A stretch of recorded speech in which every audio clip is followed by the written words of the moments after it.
जानकर कि विजन ने दुनिया को बचाने के लिए बलिदान दिया था, लेकिन उसकी मृत्यु के बाद तलवार एजेंसी ने उसे निजी संपत्ति की तरह काट डाला। अपने पति का निर्जीव सिर देखकर वांडा का दिल टूट गया। वह अपने पति के शरीर का अपमान सहन नहीं कर सकी और बिना हिचकिचाहट के शक्तिशाली जादू का प्रयोग कर वैज्ञानिकों को भगा दिया। वांडा को आकाश से उतरते हुए देखकर, जो किसी भी समय विस्फोट के कगार पर थी।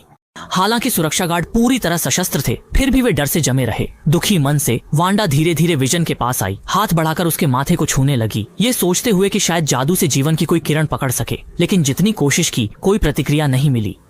अचानक वांडा निराश हो गई और चुपचाप वहां से चली गई। कार में लौटकर उसने विजन के खरीदे जमीन के कागजात देखे। वांडा के मन में एक साहसी विचार आया और वह उस कस्बे में पहुंच गई जहां उन्होंने साथ रहने का वादा किया था। वहां उसने देखा कि प्रेम का घर वीरान हो गया था। वांडा अपनी भावनाओं को नियंत्रित नहीं कर सकी और उसका गुस्सा फूट पड़ा। एक लाल जादू की लहर तेजी से फैलने लगी।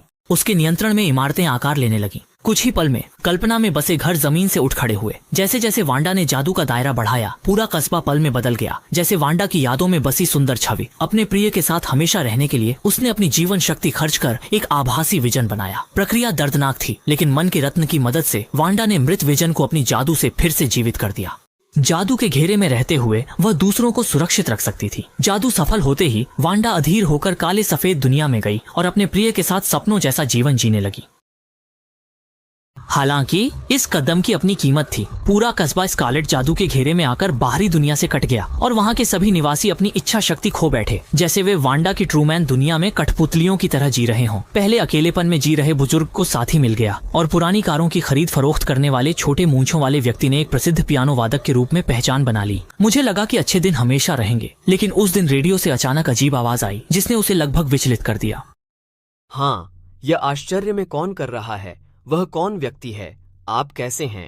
अच्छा हुआ कि वांडा ने जल्दी से मन शांत किया और व्यवधान दूर किया और वह महिला फिर से अपनी भूमिका में लौट आई। लेकिन समय के साथ लगने लगा कि छोटा शहर वांडा के नियंत्रण से बाहर हो रहा है। कुछ चीजें जो काले और सफेद दुनिया से मेल नहीं खाती थीं, अचानक उसकी आंखों के सामने सीवर में दिखने लगीं। यहाँ तक कि एक मधुमक्खी पालक भी दिखा जिसे उसने पहले नहीं देखा था। कुछ गड़बड़ महसूस करते हुए वांडा ने जल्दी से समय पीछे कर दिया और फिर से विजन के साथ सुखी जीवन में डूब गई। सोचा नहीं था कि दोनों ने बस हल्का सा चुंबन लिया था।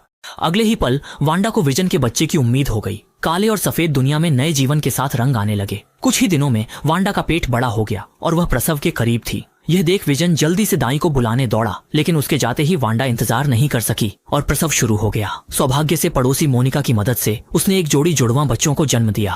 पालने में बच्चों को देखते हुए वांडा को अपने भाई क्विकसिल्वर की याद आ गई।